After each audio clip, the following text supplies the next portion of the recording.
Hi, எல்லாருக்கும் வணக்கம். இன்றைக்கு நாங்க சந்திக்க வந்திருக்கிறது பெருந்தோட்ட உட்கட்டமைப்பு வசதிகள் பிரதி அமைச்சர் சுந்தரலிங்கம் பிரதி. வணக்கம். வணக்கம். எப்படி இருக்கீங்க? நல்ல சார். அரசியல் வாழ்க்கை போய்கொண்டிருக்கு. ஓகே, ஒரு வருஷமாக போகுது. சரி, நாங்க நேரடியாகவே எங்களோட இன்டர்வியூக்கு போகலாம். முதலாவது கேள்வி, ஒரு வருட கால பயணம் தேசிய மக்கள் சக்தி அரசாங்கத்தின் பாராளுமன்றம் உருவாக்கப்பட்டு இப்போ ஒரு வருடமா காலப்பகுதியை பூர்த்தி செய்யறதுக்கான தருணம் வந்திருக்கு. இந்த ஒரு வருட காலத்துல என்ன செஞ்சிருக்கீங்க? உண்மையில இந்த ஒரு வருட காலத்தில் நான் என்ன செஞ்சேன்னா, மக்கள் கருத்தை கேட்டால் மக்களுக்கு இன்னைக்கு சொல்லுவான்னு நினைக்கிறேன். இந்த 76 வருஷமா இந்த நாட்டில் செய்ய முடியாத சில செயல்பாட்டை நாங்கள் இப்போ செஞ்சு கொண்டு வரோம். அதாவது உங்களுக்கு தெரியும், நாங்கள் நாட்டை பொறுப்பேற்கிற போது ஒரு படும் பாதாளத்துக்குள்ள இருந்த நாட்டை தான் நாங்கள் பொறுப்பேற்றோம். ஆனால் இன்னைக்கு மறுபக்கம் இன்னைக்கு பொருளாதாரத்தை நாங்கள் ஸ்திரத்தன்மை இன்னைக்கு படுத்தியிருக்கோம். டாலரோட தன்மை வந்து இன்னைக்கு ஒரு ஒரு நிரந்தரமான ரேட்ல இன்னைக்கு இருக்கு. அதே போல் எங்களுடைய பொருளாதார வளர்ச்சி வீதமும் அதிகரிக்கப்பட்டிருக்கு. அது மட்டுமல்லாது உங்களுக்கு தெரியும், விசேடமானது தான் இவ்வளவு காலமும் நாட்டில் காணப்பட்ட போதைப் பொருள், பாதாள உலக கோஷ்டர், இவர்கள் மேல யாரும் கை வைக்கல. ஏன்னா பயம் இல்லை, இதுக்கு பின்னுக்கு இருந்தது அரசியல்வாதிகள்.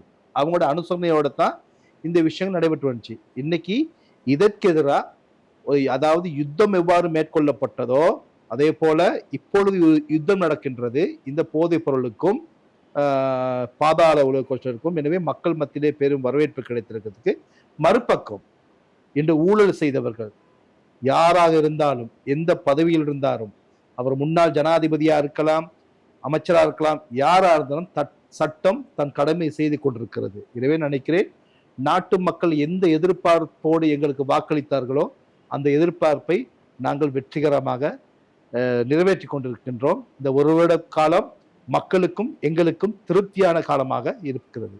சரி, நீங்க சொன்ன விஷயத்துல இருந்து நான் நேரடியாக கேள்விக்கு வரேன். ஒரு விஷயம் சொல்லிருக்கீங்க, படும் பாதாளத்துல இருந்த நாட்டை தான் நீங்க மீட்டெடுத்தீங்கன்னு சொல்லி. ஆனா அன்றைக்கு ரணில் விக்ரமசிங்க கிட்ட இருந்து இந்த நாட்டை மீட்டெடுக்கும் உங்களோட கட்சி எடுக்கும் போது நாடு படும் பாதாளத்துல இருந்து மீண்ட ஒரு சூழ்நிலை காணப்படுது. ஏன்னா உங்களோட கட்சியின் பலன் சொல்லியிருந்தாங்க, பெட்ரோல் இல்லாத ஒரு யுகம், வரிசை யுகம், கேஸ் இல்லாத யுகத்துல தான் நாங்க பொறுப்பெடுத்தோம். பட் அந்த டைம்ல நீங்க பொறுப்பெடுக்கிற டைம் அதெல்லாம் நிவர்த்தி பண்ணப்பட்ட ஒரு நேரம். ஆனா நீங்க சொல்றது படும் பாதாளம் சொல்லி, சரியா? இப்படிதான் நான் சொல்றது. படும் பாதாளம் என்பது வெறுமனமே பொருளாதாரத்தை மட்டும். ஒரு அபிவிருத்தி என்பது என்ன? அபிவிருத்தி சமூக பொருளாதார கலாச்சார பண்புகளை அபிவிருத்தி காண வேண்டும். வெறும் கான்கிரீட் ரோட்டை போட்டுட்டு கட்டிடத்தை கட்டிட்டு நாட்டில் போதைப் பொருள் எல்லா இடத்துக்கும் விநியோகித்துட்டு நான் நாட்டை அபிவிருத்தி செஞ்சேன்னா, உங்களோட வீட்டில் புள்ள நாளைக்கு போதைப் பொருள் அடிமையாக இருக்குது, நீங்க அதை அபிவிருத்தின்னு சொல்லுவீங்களா? அதை ஏற்றுக்கொள்ள முடியாது. நாங்க சொல்றோம், சகல மட்டங்களிலும் நாடை நாங்கள் உயர்த்திருக்கிறோம். ரணில் விக்ரமசிங்க பெட்ரோல் வரிசை, கேஸ் வரிசை அல்லது மருந்துகள் கொண்டு இருக்கலாம், கடன் வாங்கி கொண்டு வந்தாரு. சரி, நாங்கள் அதையும் அந்த நாட்டு ஏனைய பண்புகளும் இன்னைக்கு உயர்வாக இடத்துக்கு வந்திருக்கோம். இன்னைக்கு பாருங்க, உண்மைக்குமே முன்ன சொல்லுவாங்க, வீட்டை விட்டு வெளியே, யுத்த காலத்துல வீட்டை விட்டு வெளியே போனவங்க மறுபடியும் வீட்டுக்குள்ள வரும் வரைக்கும் எங்களுக்கு மனசுல ரொம்ப கவலையா இருக்கும். இன்னைக்கு ஒவ்வொரு பெற்றோரும் தங்களோட பிள்ளைகளை பாடசாலைக்கு அனுப்பிவிட்டு மீண்டும் அந்த பிள்ளை வீட்டுக்கு வர வரைக்கும் இன்னைக்கு வயிற்றிலே நெருப்பை கட்டி கொண்டு போல பெற்றோர் இருக்காங்க. ஏன் எந்த பிள்ளை ஏதோ ஒரு இதுக்கு அடிமையாயிருமா, யாரோ எங்களோட பிள்ளைகள் போதை பாடி தந்துருவாங்களா என்ற இன்று கொலை கலாச்சாரம், துப்பாக்கி சுட்டு கலாச்சாரம் மலிந்த இந்த தேசத்தை நாங்க சுத்தப்படுத்துறதுக்கான வேலையை மிக தீவிரமாக நாங்க செஞ்சிருக்கோம். நான் சொல்றேன், அப்படி பார்த்தா நீ ரணில் விக்ரமசிங்க இந்த நாட்டை இந்த அளவுக்கு இவ்வளவு பிரச்சனைகளுக்கு காரணங்கள் ஒருவர் தான் ரணில் விக்ரமசிங்க. நாட்டுல உள்ள இன்னொரு பக்கம் என்ன சொல்றது, திருடன் சொல்லுவாங்க, திருடிட்டு இல்லைங்க நாங்க சாமி நான் கொண்டாந்து தாரேன், திருடின பொருளை நான் கொண்டாந்து தாரேன், என்ன மன்னிச்சிருங்க அப்படின்ட்டு. அப்ப திருடினதுக்கு என்ன தண்டனை? திருடினதுக்கு என்ன தண்டனை? ரணில் விக்ரமசிங்க ஆக்கள் தான் பதில் சொல்லணும், நாடு இந்த அளவுக்கு போனதுன்ட்டு. அதுக்கு அவங்க பதில் சொல்லணுமே. பரம்பரை ஆட்சி அவங்க என்ன பண்ணாங்க? அவங்க அன்னைக்கு ஒழுங்கா ஆட்சி பண்ணி தான் இன்னைக்கு நாடு அந்த அளவுக்கு போக வேண்டிய இல்லையே.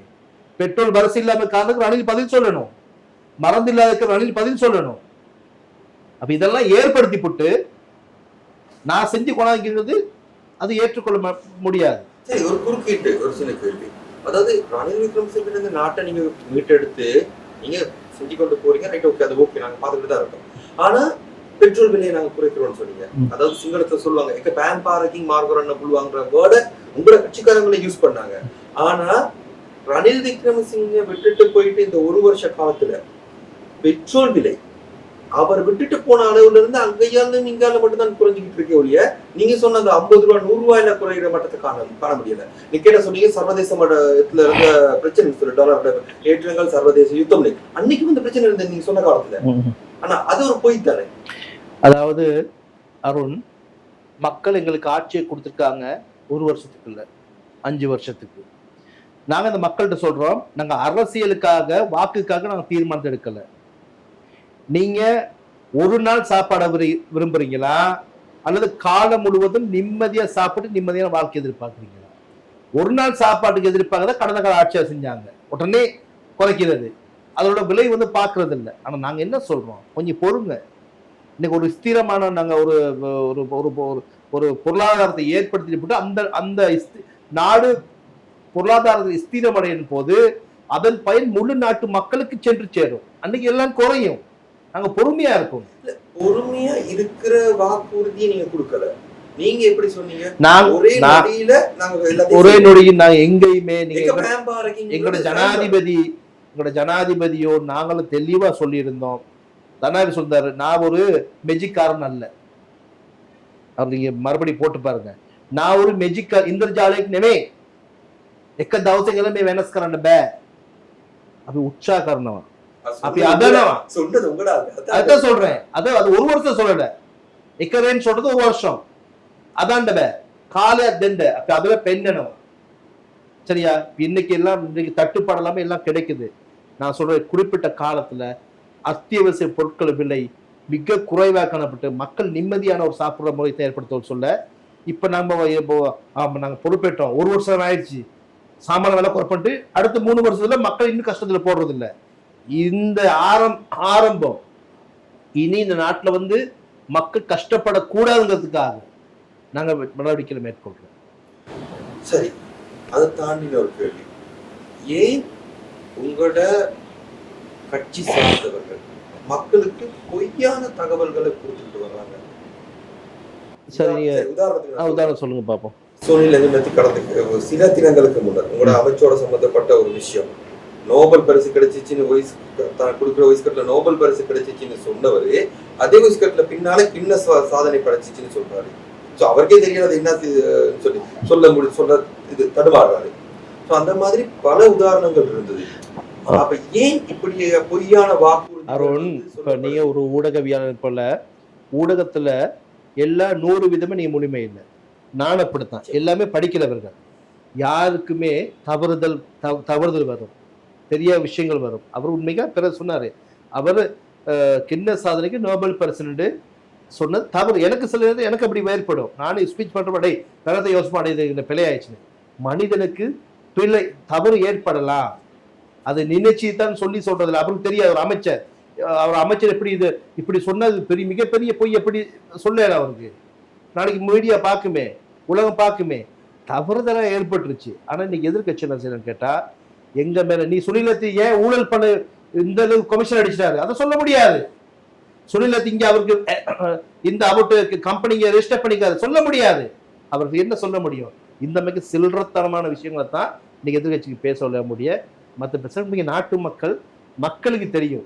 இன்னைக்கு போயிட்டு மக்கள்கிட்ட கருத்து கணிப்பிட பாருங்க. இன்னைக்கு என் மக்கள் என்ன சொல்றாங்க, நீங்க மக்கள் அதை யோசி. இன்னைக்கு வந்து என் புள்ள நீங்க பயமெல்லாம் போகணும், போதை இல்லாமக்கணும், பாதகம் இல்லாமக்கணும், அதை நீங்க சரியா செய்றீங்க.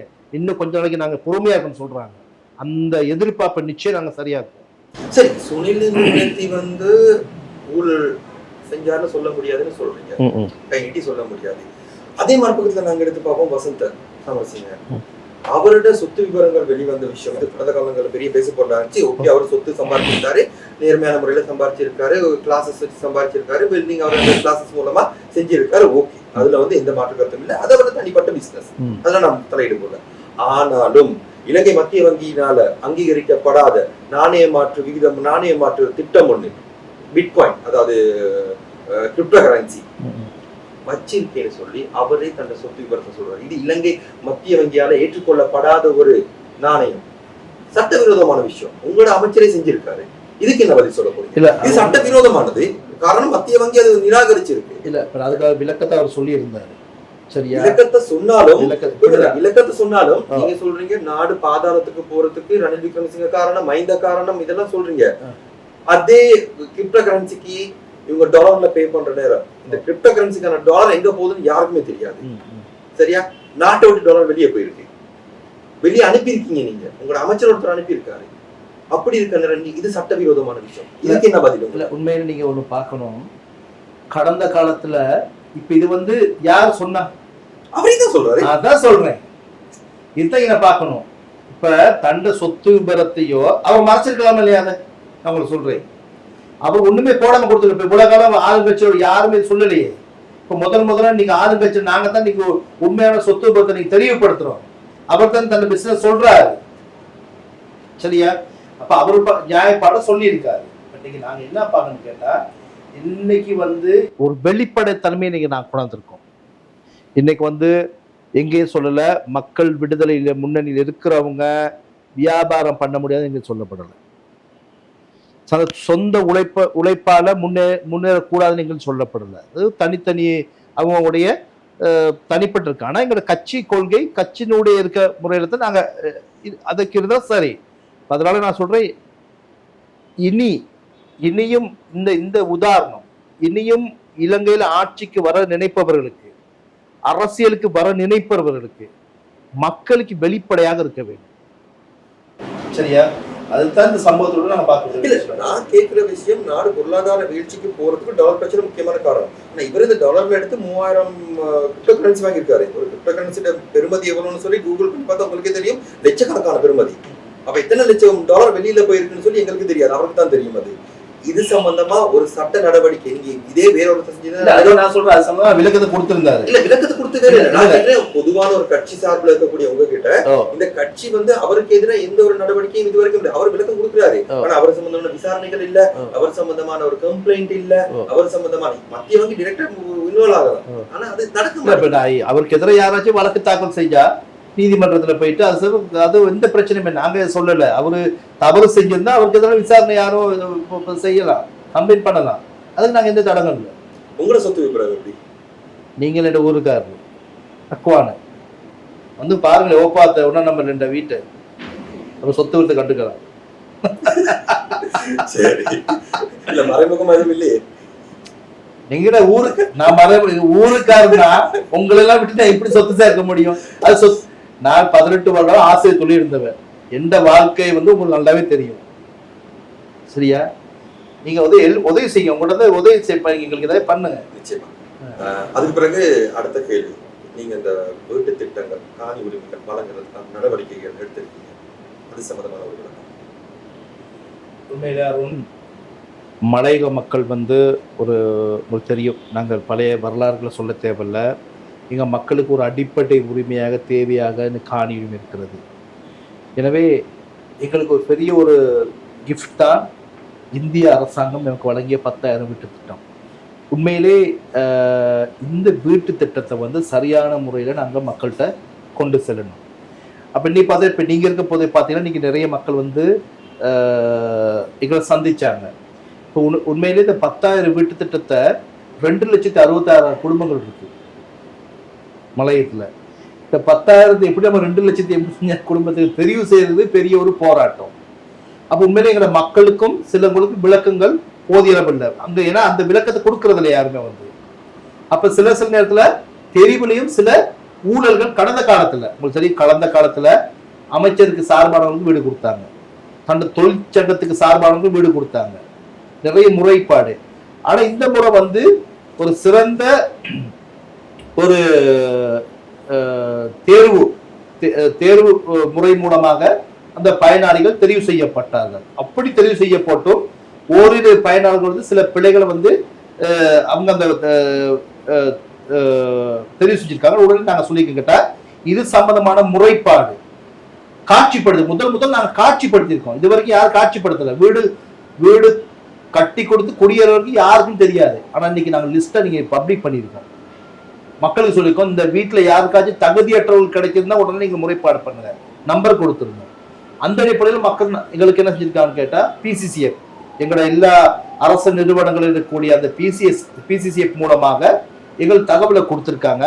அந்த முறையற்ற விதத்தில் வீடுகள் கிடைச்சிருக்கு, நாங்கள் இப்போ அவங்களுக்கு நிறுத்தி இருக்கிறோம். சரியா? அப்போ அந்த நிகழ்வு, அதாவது எங்களோட நாட்டை பொறுத்தவரை மலைய மக்களுக்கு மிக முக்கியமான நிகழ்வு தான் தோழர் அன்றகுமார் திசாநாயக் அவர்கள் ஆட்சிக்கு வருவதற்கு முன்பதாகவே நாங்கள் மலையக மக்கள் பற்றி நிறைய நாங்கள் பேசியிருக்கோம். அதாவது அதாவது வத்து தெமல ஜனத்தான்னு சொல்லக்கூடாது. சரியா?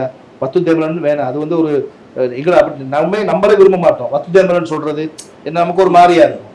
அப்ப சொல்றாரு மலையகம் ஜனதா, மலையக தமிழ் மக்கள், மலையக தெமல ஜனதா, அந்த மக்கள் ஒரு கௌரவத்தை கொடுக்கணும்.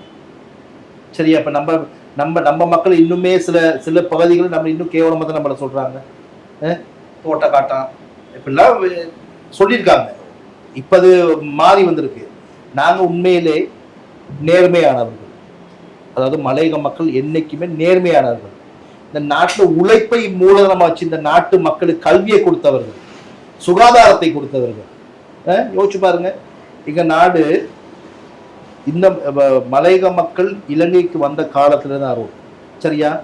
இந்த நாட்டில் வந்து அந்நிய செலாவணியை பெரிதும் தேடி கொடுத்தவங்க எங்கட மக்கள். எங்கட மக்கள் தான் இந்த நாட்டோட சிங்கள டாக்டர்ஸையும் என்ஜினியர்களையும் அவங்க பட்டதாரியாகுவதற்கு, கல்வியாக்குவதற்கு அவங்களுக்கு இலவச கல்வியை கொடுத்தது யாரு? நம்ம மக்கள். சரியா? அதுக்கு அந்நிய செலவணி எங்க யார் கொடுத்த? நம்ம மக்கள்.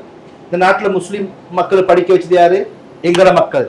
இந்த நாட்டில் வடகிழக்கில் உள்ள இப்ப சொல்லுவோமே, யாழ்ப்பாணத்தில் ஒரு வைத்தியரை உருவாக்கணும்னு சொல்லுவோமே, ஆனா அவர் வைத்தியரை உருவாக்கி இலவச கல்வியை கொடுக்கறதுக்கு அரசாங்கம் மக்கள் வரிப்பணம் மேட்டு அந்த பணையான இங்க எங்கேயோ ஹேட்டன்லயோ ரத்னபுரிலையோ முகத்தேலையோ கொழுந்தெடுக்கிற ஒரு பெண் தொழிலாளியின் வியர்வையும் ரத்தம் தான் இங்க படிக்க வச்சு. ஆனா இன்னைக்கு எல்லாம் என்ன பேசுறாங்க? எங்களை பார்த்து அந்த ஒரு நன்றி உணர்வு அற்றவர்களாக இங்க பேசி கொண்டிருக்கிறார். ஒரு ஆசிரியர் போல, ஆசிரியர் எப்பயும் படிச்சு கொடுத்துட்டு அந்த இடத்துல இருப்பாரு, படிச்சவங்க மேல மேல மேல போய்கிட்டு இருப்பாங்க.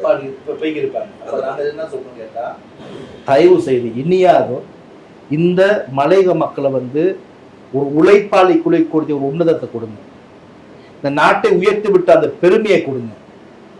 சரியா? ஒரு கௌரவமான ஒரு அந்தஸ்தை கொடுங்க.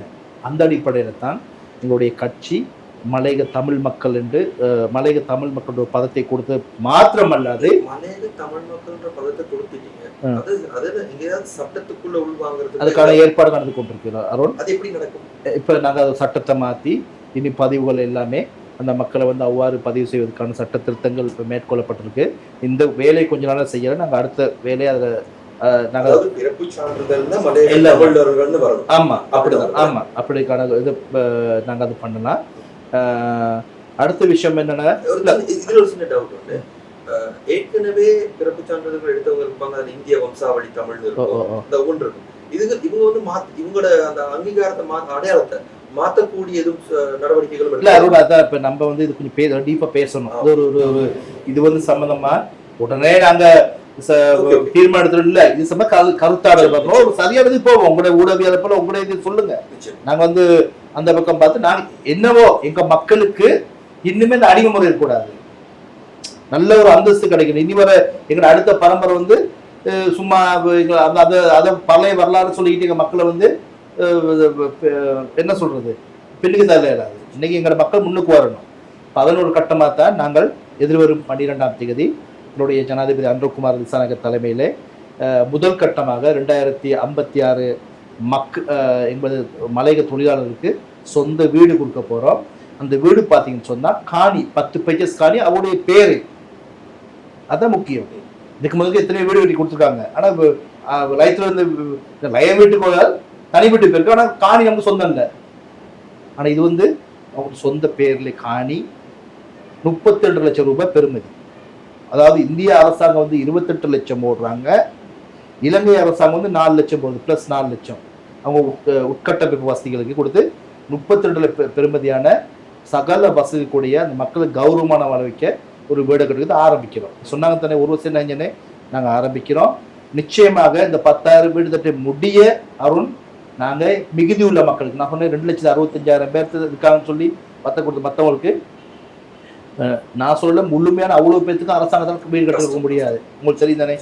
இல்ல அதே போல இந்திய அரசாங்கமும் இன்னும் அவ்வளவு கொடுத்து கொண்டிருக்காங்க. அதனால இன்னும் பேசல இன்னொரு வீடு தருவாங்க, முழு மக்கள் தர மாட்டேது. ஆனா நிச்சயம் அந்த மக்களுக்கு காணி கொடுப்போம். இதுல எனக்கு ஒரு சின்ன ஒரு விவாதம், அது உங்க மேல குற்றச்சாட்டு இல்ல, கடந்த காலங்கள் இருக்க மேலும் குற்றச்சாட்டு. நான் பட் இன்னைக்கு நீங்க தான் அந்த இடத்துல இருக்கீங்க, கேள்வி கேட்கிறீங்க. யாரோ ஒரு செய்யற ஒரு ப்ராஜெக்ட் உண்டு, ஆனா அடுத்து வரவங்க தான் அதுக்கான பேரை போட்டுக்கிறாங்க. இப்ப இந்த இந்திய வீட்டு திட்டம் 10,000 வீட்டு திட்டமும் நிச்சயமா உங்களோட அரசாங்கத்தால வந்தது இல்ல, கடந்த கால அரசாங்கத்தால.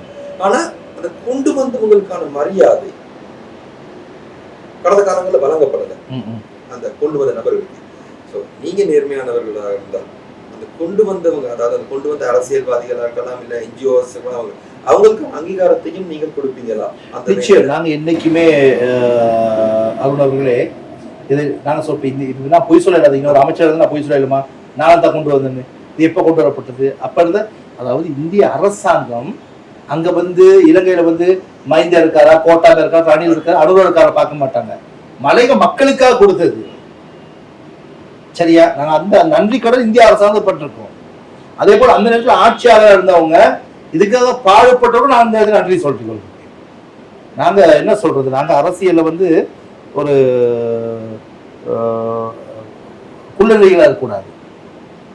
நாங்க அதாவது பிள்ளைகள் செய்யறப்போ சுட்டி காட்டணும், செஞ்ச நல்லவே நாங்க பாராட்டணும். எனவே அன்று நேரத்துல இந்த 10,000 வீட்டு திட்டத்தை கொண்டு வந்தவங்க யாரா இருந்தாங்களோ நான் அவங்களுக்கு நன்றி சொல்றேன்.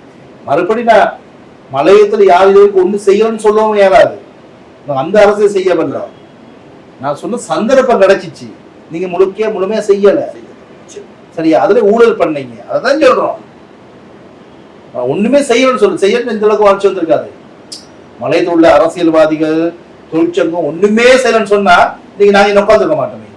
இப்ப நானும் ஒரு ஆசிரியர் இருந்து படிச்சுன்னு வந்தேன்னா ஏதோ செஞ்சிருக்காங்க இருக்கும். சரியா? நாங்க என்ன சொல்றோம் கேட்டா, நீங்க உங்களோட அரசியல் சுயநலத்துக்காகவும் கிடைத்த சந்தர்ப்பத்தை நீங்க பயன்படுத்தணும்னு சொல்றோம் ஒழிய ஒண்ணுமே செய்யலன்னு சொல்ல. எனவே இந்த நான் சொல்றேன், அதாவது மலையக மக்களுக்கு இந்த வெற்றி நாங்க எல்லாமே பங்குதாரர்களாகும். அது ஆளுங்கட்சி எதிர்கட்சி இல்லை, எல்லாமே மலையத்தில் எல்லாமே நாங்கள் ஒன்று சேர்ந்து நமக்கு இன்னும் என்ன செய்யணுமோ எல்லாம் நாங்கள் பண்ணி கொடுக்குறோங்கிறத நான் உண்மையில கோரிக்கை எடுக்கிறேன். இந்த மற்ற இதில் பின்னுக்கு இருந்த எல்லா அரசியல்வாதிகளுக்கும் விசேஷமான நேரத்தில் நான் நன்றி தெரிவிச்சுக்கிறேன். அடுத்தது மலையகத்தை தாண்டி வாழக்கூடிய மலையக தமிழ் மக்கள், அவங்களுக்கும் தேவைகள், பல தேவைகள் இருக்கு. வடக்கு எடுத்துக்கிட்டீங்கன்னா நான் நிறைய பேரை போய் சந்திச்சிருக்கேன் வடக்குல, மலையக தமிழர்கள் அப்ப போனவங்க. ஆனா அவங்க மலையகத்துல இருந்து வந்ததால புறக்கணிக்கப்பட்ட சந்தர்ப்பங்கள் பல இருக்கு. அப்படிப்பட்டவங்களுக்கான உதவி திட்டங்கள் எதுவும் உங்களோட திட்டத்துல யோசனைகள்ல இருக்கா? நிச்சயம் அருண், அது சம்பந்தமா நாங்க பேசிட்டா இருக்கோம். உண்மையில பார்த்தோன்னா இப்ப நாங்க சும்மா 14 மாவட்டங்களை மலையக மக்கள் வாழ்றதுன்னு சொன்னாலும் கூட வடக்கு கிழக்குலையும் எங்களோட மக்கள் அந்த காலத்துல இடம்பெயர்ந்து வாழ்ந்துருக்காங்க. அந்த மக்கள் இன்னுமே அரசியல் அனாதைகளாக தான் இருக்காங்க. இன்னைக்கு பாருங்க, இன்னைக்கு வடக்கு கிழக்குல உள்ள எங்கேயாச்சும் இந்திய வம்சாவளியிலிருந்து போனவங்க ஒரு எம்பியா இருக்காங்களா? இன்னைக்கு வேற வேற பதவிகள் இருக்காங்களா? இல்ல. ஏன்? சரியா? அப்ப நாங்க என்ன சொல்றோம், இந்த மக்களுக்கும் அவர்கள் மலையத்துல மட்டும் இல்ல, எங்க பிறந்து எங்க போனாலும் அவங்களுக்கு அந்த அங்கீகாரம் கிடைக்கணும், அங்க அந்த மக்கள் நிம்மதியா வாழணும். அதுக்காக நிச்சயமாக என்னோட அமைச்சனுடைய செயல்பாட்டை ஆரம்பிச்சுப்பேன். நிச்சயமா நானே எந்த அமைச்சனோடாக நீங்க வடகிழக்கு அதே போல இந்த பனை எல்லா அபிவிருத்தியில போனாலும் இந்த மக்களுக்கு விசேட திட்டங்களை நாங்க செஞ்சு வருவோம். வாக்குகள் வழங்குறதுக்கான சந்தர்ப்பங்கள் வழங்கப்பட்டிருக்கு. இருந்தாலும் அவங்க அந்த அரசியல்வாதிகள் மீது நம்பிக்கை இல்லாம இருக்கு. இப்ப ஏதாவது திட்டங்கள் உங்களுக்கு அமல்படுத்த முடியுமா? அங்க இருக்கவங்களுக்கு, இங்க மலையக தமிழர்கள் உங்களோட அடையாளப்படுத்தல் வந்த பிறகு ஆக இருந்தா மலையக அரசியல்வாதிகள் வாக்களிச்சு தங்களோட உதவி திட்டங்களை பெற்றுக்கொள்ளக்கூடிய ஏதாவது ஒரு அது நான் நினைக்கிறேன் அது சாத்தியமற்ற சாத்தியப்படாது. ஏன்னா இப்ப சொல்லும் உதாரணத்துக்கு கிளிநொச்சி முள்ளத்தில் இருக்காங்க, அவங்க ரத்னபுரிக்கு நமக்கு வாக்களிக்காது. அவங்க பதிவுகள் அங்கத்தான் இருக்கு. ஆனா நாங்க என்ன செய்யல, இன்னைக்கு வடகிழக்கு உள்ள இன்னைக்கு ஆட்சியல் நாங்க அப்ப என்ன கடந்த காலத்தை புறக்கணிப்பு இன்னைக்கு நாங்க சரி செஞ்சுட்டு போறாங்க. அப்ப இன்னைக்கு அவங்க முக்கியத்துவம் கொடுக்குறான்னு சொன்ன முக்கியத்துவம் கொடுக்குறாங்க. எங்களுக்கு இப்படித்தானே அவங்க எங்க இப்ப யாழ்ப்பாணத்துல இருக்கலாம், மன்னார்ல இருக்கலாம், கொழும்புல இருக்க, எங்க இருந்தாலும் மலையக மக்கள் அவங்க வாழ்ற பிரதேசத்துல அவங்களுக்கு என்ன கிடைக்கும், கௌரவமும் வாய்ப்பு கிடைச்சா எங்களுக்கு அது போகுது. நீங்க மறுபடியும் இங்க வந்து வாழக்கூடிய அவசியம் கிடையாது. சரி, அடுத்து வர போற காலங்கள் 4 வருஷம் இருக்கு, எப்படி கொண்டு போக போறோம்? நினைக்கிறேன் ஃபர்ஸ்ட் நான் பதவியேற்றதுக்கு முதலாவது ட்ரைனிங் தான். சரியா? அன்னைக்கு நீங்க சொன்னீங்க அண்ணா எனக்கு சார் நான் கேள்வி கேட்க மாட்டேன், காலம் போட்டேன். நான் இன்னைக்கு உங்கள்கிட்ட சொல்றேன், நீ 4 வருஷம் முடிஞ்சு நீங்க வாங்க, நீங்க நான் மட்டும் இல்லை, உங்களோட மனசாட்சி நீ திருப்தியா போவீங்க. நீங்க எனக்கு வாக்களிச்சிருப்பேன்னு நினைக்கிறேன், மாவட்டத்தில் நினைக்கிறேன், வெளிப்படையா சொல்லக்கூடாது. நீங்க அளிச்ச வாக்கு நீங்க 2வது முறையும் இவருக்கு தான் போடுங்கிற அளவுக்கு நான் செஞ்சுருக்கேன். அதனால நீங்க எந்த விதமான அச்சம் கொள்ள வேண்டாம். நிச்சயமாக நீங்க சொல்ற விதத்துல அந்த விஷயம் நடந்தால் மிக மிக சந்தோஷப்படக்கூடிய உங்க மத்தியில நானும் ஒருத்தனா இருப்பேன். பார்த்து பொறுத்திருந்து பார்ப்போம். 1 வருஷத்துக்கு பிறகு இன்டர்வியூக்கு வந்து திரும்ப 1 வருஷத்துக்கு பிறகு இதே மாதிரி வருவேன். வருஷம் சந்திப்போம். நல்லது ஒரு இன்டர்வியூ. இந்த உங்க நேரத்தை ஒதுக்கி எங்களுக்கு இன்டர்வியூ தந்ததுக்கு ரொம்ப நன்றி. அதே போல நானும் அருண், நீங்க என்ன சொல்றது, அரசியல் மட்டும் இல்ல, நாங்க ஆசிரியர் சங்கத்தை போராட்டம் நடத்துற போல எங்களோட சர்வதேச ரீதி கொண்டு சென்ற நீங்க தான் என்னைக்கு எங்களுடைய வளர்ச்சியில நீங்க எங்களுக்கு உறுதுணையா இருக்கீங்க. உங்களுடைய சப்போர்ட், மீடியா சப்போர்ட் என்னைக்கு எங்களுக்கு தேவை. மக்கள்கிட்ட நீங்க எதையோ சரியானதை நீங்க மக்கள்கிட்ட கொண்டு சேர்க்கணும். அதுல நீங்க ஒரு நேர்மையான ஊடகம் தெரியும். எனவே என்னைக்குமே எங்களோட சப்போர்ட்டை கொடுக்கிறதுக்கும் ஊடக ரீதியில மக்கள்கிட்ட கொண்டு போத ரொம்ப நன்றி.